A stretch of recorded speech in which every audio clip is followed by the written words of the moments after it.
Hey guys, it's been quite a while actually. I have facial hair again and a lot more hair. It's really literally doing its own thing right now. But today I kind of want to do something that makes me uncomfortable because I don't consider myself to be an expert in it. I feel a lot more confident in talking about like Old Testament things. But one thing that has struck me recently is the Transfiguration of Christ, and so I kind of want to let you guys know like my thoughts around that. When you study certain biblical events that to where you may not even know detail for detail or like verse for verse like what's going on, you can usually kind of get some kind of insight into it by just looking at the name. And so for example, if you look at the Feast of Tabernacles, or also known as the Sukkot, you can come across the word tent or booth, and so okay, maybe it had something to do with travel or something like that. And it's still a practice that's still celebrated today, and it's a reminder of the children of Israel, or Bnei Israel, their experience in the wilderness, how they lived in tents. And then back in the New Testament, you could look at the Festival of Lights, also known as Hanukkah, coming from the Hebrew word Hanukkah, which means to dedicate, and so, or also known as the Feast of Dedication. And so, that's like a little bit of insight. And so when I'm looking at the Transfiguration of Christ, the main thing that sticks out to me is the word, Transfiguration. And so I want to kind of get to my code, and I was like, I'm a Hebrew guy, but I decided to look into the Greek as far as what Transfiguration actually means. And the definition was to be changed. And you're not really gonna knock anybody's socks off telling them that. And I actually have my notes right here, but one of the interesting things is the word is actually metamorpho, and so it comes from two other Greek words, meta and morpho. And the things that intrigued me the most was that it means basically transformed after being with, but it can also mean changing form and keeping within a reality. And so basically what happened, I'd say, with Christ is, even though he came in human form, in that moment, in that revelation, the outside matched what was going on the inside.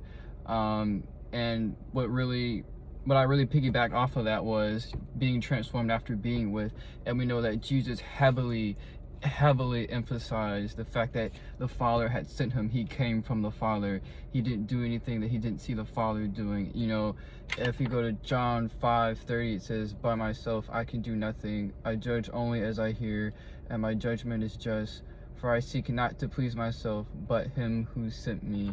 And so when you read John chapter 1 verse 18, it talks about no one at any point in time has ever seen the Father.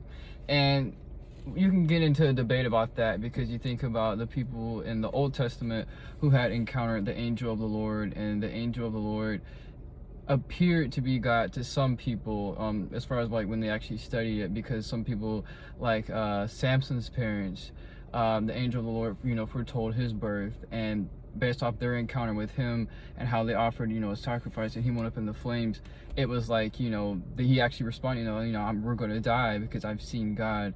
And you would think about the man of God that Jacob wrestled with. And so that's like a whole nother debate. But essentially the message is being carried in John 1:18 about no one ever seeing the Father, and except for the Son, the one and only unique Son, him revealing him, is no one had ever seen the full essence of the Father. And I feel like that's true, because when you look at the way that Judaism was around that time, Jesus spent a lot of time debunking this. He spent a lot of time saying, you've heard it said. And I feel like he really fleshed out what God really meant in his word when he gave certain commandments. And then you had on the flip side of that Pharisaic Judaism, which was really truly a religion, I'd say, of works. But I'd say that Jesus really revealed the heart of the Father, his character, what he was really about. And another interesting thing that I took from this is Peter. We were talking about the Feast of Tabernacles earlier. Peter was talking about, in the scenario, you know, when they see Jesus transfigured, but they also see Elijah and Moses, you know, speaking with Jesus. What's interesting is he offers, you know, to, you know, build shelters or tents, and that word that they use there in Greek is the same word that's you would be used in Hebrew for tents or tabernacles, which the children of Israel use in their journey throughout the wilderness. And so eventually what he's really getting at is he wanted to prolong the encounter. But one thing that I've learned is that revelation is never meant for you to just stay somewhere. Like, even if you are, you know, get a revelation, let's say, to stay in a specific area, you know, whether it's a career or maybe like a house, still revelation is meant to be something to keep you going, to transform you, really. I'd say to transfigure yourself, you know, according to what's on the inside of you, what God put in there and what he wants to bring out. And so, because there's certain things that are within us that are dormant, but it's never meant for you to just sit there. You know, if God speaks to you, what I learned is that he speaks to you from the future. So what that means is he's basically revealing something to you that it may not seem relevant to you now, but there will come a time where it will be. And so if God reveals something to you, it's not for you to build a house and build a tent there and just stay there and whatever it is that he said. But of course, you know, we are to obey, but it's to change you or to get you going somewhere. Sometimes it could be physically, like you might actually need to move or go somewhere, but more than anything, I'd say progress you in your thinking. And so that's just a couple things that I just wanted to share there. And hopefully I won't take so long to make another video, and I hope you guys have a good one. See ya.